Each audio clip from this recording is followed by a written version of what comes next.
বারবার অনেকবার অনেক নাম চেঞ্জ হয়েছে, তখন কিন্তু ওনাদের সেই রাজ শব্দ আমরা দেখিনি। আজকে rural man power programme in 1960-তে হয়েছে, তারপর crash scheme for rural employment in 1917-তে হয়েছে, তারপর এখানে স্ট্রাকচার এফোর্টস ইন 1980s এবং 1990s-এ হয়েছে। তার মধ্যে যেসব বিষয়গুলো আছে, যে national rural employment program, rural landless employment guarantee program, যেটাকে পরবর্তী সময়ে মার্চ করা হয়েছে জহর রোজগার যোজনা ইন 1989, এবং সেইভাবে তখন কিন্তু হয়েছে, ওনারাই কিন্তু পরিবর্তন করেছেন, তখন কিন্তু এই তাদের রা শব্দ আমরা দেখিনি। এবং পরবর্তী সময়ে সেটা সম্পূর্ণ গ্রাম রোজগার যোজনা 1999-এ হয়েছে।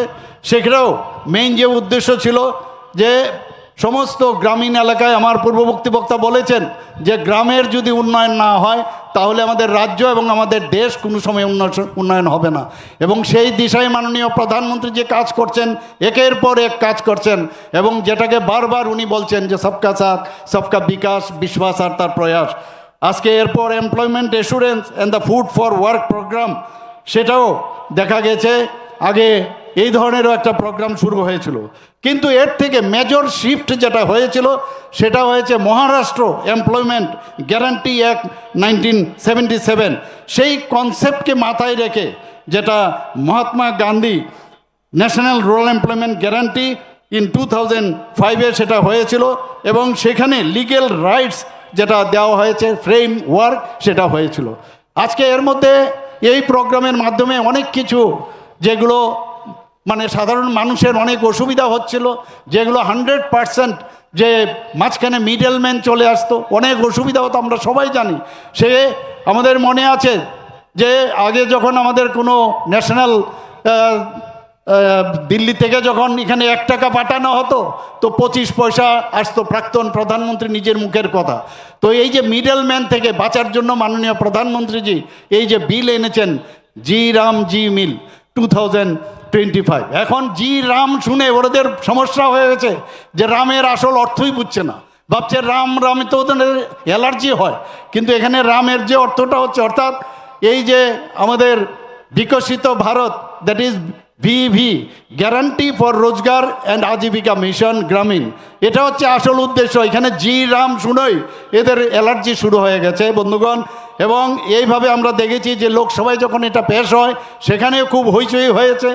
16 তারিখ 2025-এ আমাদের যখন এটা 16ই ডিসেম্বরে যখন সেটা পেশ করা হয় এবং সেখানে পাশ হয়, এবং পরবর্তী সময়ে যখন মাননীয় রাষ্ট্রপতিজি 21শে ডিসেম্বর সেটাকে সিলমোহর দেন, সেটা আইনে পরিণত হয়েছেন বন্ধুগণ। এর যে মেইন উদ্দেশ্য, সেই উদ্দেশ্য হচ্ছে MGNREGAর যে ডিফল্টগুলো আছে, যেটা আমি একটু আগে বলার চেষ্টা করেছি, যে অনেক সময় অনেক প্রোগ্রাম হয়েছে, সেগুলো পরিবর্তন হয়েছে। এখন নিড অফ দ্য আওয়ার, সেই নিড অফ দ্য আওয়ারে সেটার পরিবর্তন হয়েছে। আননেসারি এটাকে নিয়ে একটা মানুষের কাছে একটা বিভ্রান্ত করার চেষ্টা করছে বন্ধুগণ। এতে করে আমার মনে হয় যে নতুন যে এই আইন হয়েছে, তাতে করে আমাদের যারা এখানে জনপ্রতিনিধিরা এখানে উপস্থিত আছেন ত্রিস্তরীয় পঞ্চায়েতে, তারাও বুঝতে পারছেন যে এটা পরিবর্তন খুবই প্রয়োজন ছিল। এতে করে আমাদের যারা হায়ার ওয়ার্ক গ্যারান্টি এবং সেখানে ক্যাপ্ট ফান্ডিং ফর রুরাল ডেভেলপমেন্টে, সেই কাজটা কিন্তু এর মধ্যে করা যাবে। এবং এখানে দেখা গেছে ডিউরেবল ইনফ্রাস্ট্রাকচার ক্রিয়েশন, আগে দেখা গেছে একই কাজ বারবার, সে ফটো তুলে পাঠাতে হতো, একই কাজ, পুকুর খনন হচ্ছে, কিন্তু সেটাকেই বারবার দেখানো হয়েছে। এই যে লুপহোলসগুলো সেটা যাতে না করা হয়, ইনফ্রাস্ট্রাকচার পার্মানেন্ট যাতে নেচার হয়, tighten accountability in employment program, accountability থাকতে হবে। আমরা আগে দেখেছি যে বসে আছে নেতা, বসে থাকতো এবং কাজ করেছে, যখন 20 জন কাজ করছে দেখা গেল 5 জন 7 জন কাজ করছে, বাকিগুলোর সাদা কাগজে লিখেই নিয়েছে, এগুলো তো আমাদের দেখা। তো এই যে এই কাজগুলো করতো, সেইগুলোর জন্য বন্ধ করার জন্য আজকে মাননীয় প্রধানমন্ত্রীজি যেভাবে কাজ করছেন, যে ট্রান্সপারেন্সির মাধ্যমে, সেটাও এই আইন মধ্যে আমরা সেটা দেখতে পাচ্ছি। এখানে আমরা দেখতে পাচ্ছি প্রায় 95,000 কোটি টাকা সেন্ট্রাল গভর্নমেন্ট এই যে ইনিশিয়েটিভ নিয়েছে তার জন্য বরাদ্দ রেখেছে। Modernisation of the rural employment guarantee two align with long term infrastructure, যাতে ইনফ্রাস্ট্রাকচার সেটা লং টার্ম, এটা করলাম আর নষ্ট হয়ে গেল সেটা যেন না হয়। And resilience goal, eliminate the resilience goal. এই বিলের মধ্যে আরেকটা জিনিস আমরা যেটা দেখতে পেলাম, it reflects a significant shift in Indians approach to rural employment and development. সেই জিনিসগুলো আজকে কিন্তু আমরা দেখতে পাচ্ছি। শুধু তাই নয়, আজকে যদি ইনফ্রাস্ট্রাকচারের কথা বলি, সেটা যাতে ডিউরেবল হয়, হাই কোয়ালিটি রুরাল ইনফ্রাস্ট্রাকচার হয়, এবং শুধু তাই নয়, যাতে আমাদের যারা এই বিষয়ে কাজ করবেন তাদেরকে প্রপার ওয়েতে তাদের যে কাজ দেওয়া যায় সেই বিষয়টা এখানে কিন্তু আমরা দেখতে পাচ্ছি। এবং শুধু তাই নয়, এখানে টেকনোলজি এবং অ্যাকাউন্টেবিলিটি এই বিষয়টাও এখানে রাখা হয়েছে জি অ্যাক্টের মধ্যে। এবং এতে করে আমাদের ডিজিটাল ট্র্যাকিং এবং টু মিনিমাইজ দ্য করাপশন, আমি একটু আগে যেটা বললাম, যাতে করাপশন ফ্রি করা যায় এবং লিকেজ, অনেক সময় লিকেজ হয়, অনেক সময় কাজের মধ্যে প্রপার হচ্ছে না, সেটাকে বন্ধ করার জন্য সেই আইনটা আজকে হয়েছে। এবং আমি বারবার বলছি, এই আইনের জন্য আজকে মিডলম্যানদের যে বিষয়, আজকে এটাও কিন্তু একটা ইন্ডাস্ট্রি ছিল আগে। আমরা বামফ্রন্টের সময় এখানে আমরা দেখেছি এই মিডলম্যানও কিন্তু একটা ইন্ডাস্ট্রি ছিল, যে যাও তুমি যাও, তোমাকে এই কাজ দিয়ে দিলাম। এতে করে এই মিডলম্যানের কিন্তু এখন আর সেই অবস্থানে কিন্তু ওরা থাকতে পারবে না। এবং আজকে যে প্ল্যানিং এবং এক্সিকিউশন, ফান্ডিং স্ট্রাকচার, এগুলো আজকে আমরা MGNREGAর মধ্যে যেগুলো সমস্যা ছিল সেগুলো কিন্তু এর থেকে নিরাময় আমরা পাবো। আজকে এখানে বিকশিত ভারত রোজগার ও আজীবিকা মিশন যে আইন, মাননীয় প্রধানমন্ত্রীজি যেভাবে গ্রামীণ পরিবারের জন্য যে কাজটা করেছেন, আমি মাননীয় প্রধানমন্ত্রীজিকে এবং মাননীয় यूनियन मिनिस्टर उनके शिवराज जी को मैं धन्यवाद देता हूँ যে এইরকম একটা পরিশ্রম করে আপনারা এই ধরনের একটা আইনে আপনারা এনেছেন। এবং এটা একটা হিস্ট্রি, আমি বলবো ভারতবর্ষের ইতিহাসে একটা কিন্তু হিস্ট্রি হয়েছে, এটার মধ্যে দু রায় নেই। বন্ধুগণ, আজকে এখানে আমরা সবাই জানি যে 100 দিনের যে ব্যবস্থা ছিল, 100 দিনের কর্মসংস্থানের নিশ্চয়তা দেওয়া হয়েছিল, সেই জায়গায় সেখান থেকে বাড়িয়ে আজকে 125 দিনের করা হয়েছে। এতে করে আমাদের গ্রামীণ যারা জনজাতি গোষ্ঠী আছে, জনগোষ্ঠী আছে, সবার কিন্তু লাভ হবে। শুধু জনজাতি না, জনজাতি গোষ্ঠী, জনজাতি জাতি, মণিপুরী এবং সংখ্যালঘু সবার জন্য কিন্তু সেটা অত্যন্ত গুরুত্বপূর্ণ। এবং এটার একটা পরিবর্তন, তার স্বাদ কিন্তু আপনারা পাবেন এবং আমরা সবাই পাবো। বেকার ভাতার অধিকার, এখানে পূর্ববর্তী আইন অর্থাৎ MGNREGAর অধীনে বিভিন্ন শর্ত কিন্তু সেখানে ছিল, এবং তাতে করে বেকার ভাতা যেটা দেওয়া হতো সেটা অসম্ভব ছিল। কিন্তু এই আইনের কারণে আজকে কিন্তু এই বিধিনিষেধ কিন্তু প্রত্যাহার করা হয়েছে। এখন কাজের দাবি জানানোর পর সেখানে কর্মসংস্থানের প্রদান যদি না করা হয়, তার জন্য অটোমেটিক্যালি স্বয়ংক্রিয়ভাবে বেকার ভাতা প্রদানযোগ্য হবে। এর ফলে কর্মসংস্থানের অধিকার, আপনার যে রাইটস, সেটা কিন্তু বাস্তব রিয়েলিটি হবে এবং কার্যকরভাবে এটা একটা আইন হিসাবে সেটা কিন্তু প্রতিষ্ঠিত হলো। এখানে আমরা দেখতাম আগে অনেক সময় রেগার মজুরি ঠিকভাবে পাচ্ছেন না, টাইমলি পাচ্ছেন না। এখন কিন্তু এই আইনের সুবিধা কিন্তু অন্যরকম হয়ে গেল, সময় মতো মজুরি দিতেই হবে। মজুরি প্রদানে বিলম্ব প্রায়শই আমরা শুনতাম, এখন এই মজুরি প্রদানে বিলম্ব হলে বিলম্বের প্রতিটি দিনের জন্য ক্ষতিপূরণ এই মজুরি প্রদান করা হবে।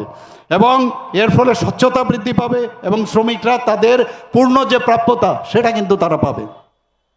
এখন থেকে কাজের পরিকল্পনা গ্রাম সভাতেই নিয়ে হবে, কোন কোন কাজ গ্রাম সভার মধ্যে, এই যে ডিসেন্ট্রালাইজেশন অফ পাওয়ার, সেটা কিন্তু এই আইনের মধ্যে দেওয়া হয়েছে। আগে উপর থেকে কিন্তু বলে দেওয়া হতো এই কাজ করতে হবে, এবং অনেক সময় গ্রাম স্তরে বিভিন্ন কাজ আছে। একরকম একটা কাপড় আমি বানিয়ে দিলাম, একটা আমি জামা বানিয়ে দিলাম, সব গ্রামে কিন্তু এক নাও হতে পারে। এর জন্য ওইখানে যে জিনিসগুলো এক একটা গ্রামে যা প্রয়োজন সেটা করবে। এখানে গ্রাম পঞ্চায়েতের যে পরিকল্পনা সেখানে প্রণয়ন করবে, এবং গ্রামবাসীদেরও কিন্তু সেখানে কিন্তু অংশগ্রহণ বাধ্যতামূলক এই আইনের মধ্যে। আমরা গ্রাম পঞ্চায়েতে আছে, আমরাই খালি ডিসিশন নেব সেই রকম না, এখানে গ্রামবাসীরও সেই যখন ডিসিশন হবে তারাও কিন্তু সেখানে থাকতে পারবে। এখানে একটা অদ্ভুত যে বিষয় আমার কাছে খুব ভালো লাগলো, সেটা কাজের 4টি বিভাগ এখানে তৈরি করা হয়েছে। যেমন জল নিরাপত্তা ও সংরক্ষণ সংক্রান্ত কাজ, এখানে কি যে কনস্ট্রাকশন অফ ক্যানেলস এবং চেক ড্যামস, রিজুমিনেশন অফ পন্ডস, এখানে এফরেস্টেশন এবং প্লান্টেশন, এই জল নিরাপত্তা ও সংরক্ষণ সংক্রান্ত কাজ। এই হেডলাইন্সের মধ্যে আপনাকে স্পেসিফিকেশন দিয়ে দিয়েছে আপনি কি কি কাজ করবেন। আগে তো কি কাজ করবে সেটাই জানতো না, যখন যা খুশি তাই করতো। গ্রামীণ পরিকাঠামো সংক্রান্ত কাজ, সেই বিষয়ে আমার একটু আগে মাননীয় ইউনিয়ন মিনিস্টারের সাথে কথা বলছিলেন যে এত সুন্দরভাবে এই যে গ্রাম পরিকাঠামো সংক্রান্ত কাজ, তার যে ইনফ্রাস্ট্রাকচার, সেগুলোর মধ্যে কি থাকবে? রোড রোডস, গ্রাম পঞ্চায়েত ভবন, অঙ্গনবাড়ি সেন্টার এবং solid waste management assets specification আছে। এই কাজগুলো আমাদের গ্রামীণ যারা আছেন তাদেরকে সেই কাজটা দেওয়া হবে। আজীবিকা উন্নয়নমূলক কাজ অর্থাৎ rural haats, food grain storage, তাছাড়া ওয়ার্কশেড ফর এসএইচজি গ্রুপ এবং ডায়েরিতে যারা যুক্ত আছেন তাদের জন্য ইনফ্রাস্ট্রাকচার তৈরি করা। জলবায়ু পরিবর্তন ও প্রতিকূল আবহাওয়া মোকাবিলা কাজ, আমরা জানি ত্রিপুরাতে অনেক সময় সাইক্লোন হয়, বিভিন্ন সময়ে এই যে আপদা আসে, সেই জায়গার মধ্যে আমাদের তখন আমরা লোক কোথার থেকে নেব? এই যে আমাদের যাদেরকে আমরা এই কাজ আমরা ব্যবস্থা করছি তারা কিন্তু কনস্ট্রাকশন অফ সাইক্লোন, তাছাড়া এখানে যারা ফ্লাড শেল্টার্স আছে সেই ফ্লাড শেল্টার তৈরি করা, এমব্যাঙ্কমেন্ট বাঁধের যদি সমস্যা হয় সেখানে তাদেরকে কাজ দেওয়া, এবং শুধু তাই নয় তাদেরকে ফরেস্ট, আমরা জানি অনেক সময় ফরেস্টে কিন্তু আগুন লাগে, তো সেখানে কাদের ডাকবে? লোক পাওয়া যায় না, তো তাদেরকে কিন্তু এই চারটি যে ক্ষেত্রে এতে উন্নয়ন, ক্ষমতায়ন, সমন্বয়ন এবং টেকসই যে আজীবিকা ভিত্তি সেটা গ্রহণ করা হবে। বন্ধুগণ, আজকে আমাদের এই যে বিভাগীয় সমন্বয়ের স্বচ্ছতা, এতে করে কিন্তু এই যে কোঅর্ডিনেশনের মাধ্যমে সত্যিকারের অর্থেই গ্রামের যে উন্নয়ন সেটা সম্ভব হবে। আমরা আরেকটা জিনিস যেটা খুব ইম্পর্ট্যান্ট, না বললে নাওই হয়, কারণ আমার পরবর্তী বক্তা ওনার আবার একটা প্রোগ্রাম আছে, যেতে হবে। আমি বেশি কিছু বলবো না, এক দুটো কথা বলে আমি আমার বক্তব্য আমি সমাপন করব। এখানে এই যে আইন করা হয়েছে তাতে করে যারা আমরা কৃষকরা আছে তাদের 2 মাসের জন্য কিন্তু তাদের কৃষকে যাতে কৃষিকতার মধ্যে যাতে তাদের সমস্যা না হয়, কৃষিক্ষেত্রে যাতে তাদের সমস্যা না হয়, তো 2 মাস তাদের জন্য সেখানে বন্ধ থাকবে। টোটাল 125 যদি দেয়, আমরা যদি 365 থেকে 60 দিন আমরা বাদ দিই তাহলে কত থাকে? 305। 305-এর মধ্যে আমরা যদি আজকে 125 দিন দেই তাহলে এই যে বাকি দিনগুলো তারা কিন্তু কাজ করতে পারবে, এবং একক জায়গার মধ্যে এক এক রকম, কারণ অনেক জায়গায় আছে বৃষ্টি বাদলা, এক এক জায়গায় এক এক রকম হয়, তো সেটাকে মাথায় রেখে সারা ভারতবর্ষের মধ্যে এই যে 125 দিন কিন্তু 2 মাস তার বন্ধ থাকবে, যাতে কৃষিক্ষেত্রে, কারণ কৃষির উপর ভিত্তি করে আমাদের দেশ এবং আমাদের রাজ্য চলছে, সেই জিনিসটা রাখা হয়েছে। শুধু তাই নয়, অ্যাডমিনিস্ট্রেশনের ক্ষেত্রে যেখানে আগে 6% ছিল প্রশাসনিক ব্যয়, ভেরি ইম্পর্ট্যান্ট, সেখানে 6% থেকে বাড়িয়ে সেটাকে 9% করা হয়েছে বন্ধুগণ, যাতে করে ক্যাপাসিটি বিল্ডিং করা যায়। এবং আমি আশা করি যে এই ধরনের ইনফরমেশনগুলো যে কোথায় কি হচ্ছে, কোথার থেকে আমি প্রপার ইনফরমেশন পাবো, একমাত্র সরকারি ও তার যে অফিসিয়াল সাইট সেখান থেকে এগুলো সংগ্রহ করা উচিত। বন্ধুগণ, আজকে এই যে এখানে আরেকটা জিনিস বারবার বিরোধীরা বলছে যে এমজিএনরেগা চলে গেছে, এরকমটা না, এমজিএনরেগা চলবে, পাশাপাশি আজকে আমাদের এই যে নতুন আইন জিরামজি হয়েছে সেটাও পাশাপাশি চলবে। যখন এটা পুরো অ্যাডপ্ট করবে, অ্যাক্লামেটাইজ হবে, তখন সেটা কিন্তু চলে যাবে, এবং এতে করে আমার মনে হয় আরও কাজ আগামী দিনে আরও স্পিডে কিন্তু সেটা সম্ভব হবে। আমি আশা করি এই যে 2025 ভিভি জিরামজি আইন সেটা যদি বাস্তবায়িত হয়, যারা এর বেনিফিশিয়ারি হবে তারা 125 দিনের এই কর্মসংস্থান পাবে, এবং নির্ধারিত যে বর্ধিত মজুরি সেটাও তারা পাবে। আমি আবারও মাননীয় প্রধানমন্ত্রী শ্রী নরেন্দ্র মোদীজিকে আমি ধন্যবাদ দেব। আমি মাননীয় আমাদের যিনি আজকে এখানে उपस्थित আছেন आदरणीय शिवराज सिंह चौहान जी को আমি ধন্যবাদ देना चाहता हूं कि आप इतना दूर से आप आए हैं और हमको संबोधन करने जा रहे हैं। सबको धन्यवाद देते हुए मैं अपना वाणी रखता हूं। সবাইকে নমস্কার, খুলুঙ্কা अम्बाई नमस्कार, वंदे मातरम, भारत माता की जय। धन्यवाद महोदय, आपके प्रेरणादायी शब्द हम सभी के लिए प्रेरणा स्रोत है। अब ये मेरी सौभाग्य है कि मैं माननीय केंद्रीय ग्रामीण विकास मंत्री एवं कृषि एवं किसान कल्याण मंत्री श्री शिवराज सिंह चौहान जी से विनम्रता पूर्वक निवेदन करूं कि वे इस सम्मानित सभा को अपने प्रेरणादायी शब्दों से संबोधित करें। माँ त्रिपुर सुंदरी की इस पवित्र धरा से एक बार मेरे साथ प्रेम और जोर से बोलिए, भारत माता की, माँ त्रिपुर सुंदरी की, त्रिपुरा की जनता की, जनप्रतिनिधि भाइयों और बहनों की, और मेरे भांजे और भांजियों की मंच पर विराजमान त्रिपुरा के कर्मठ,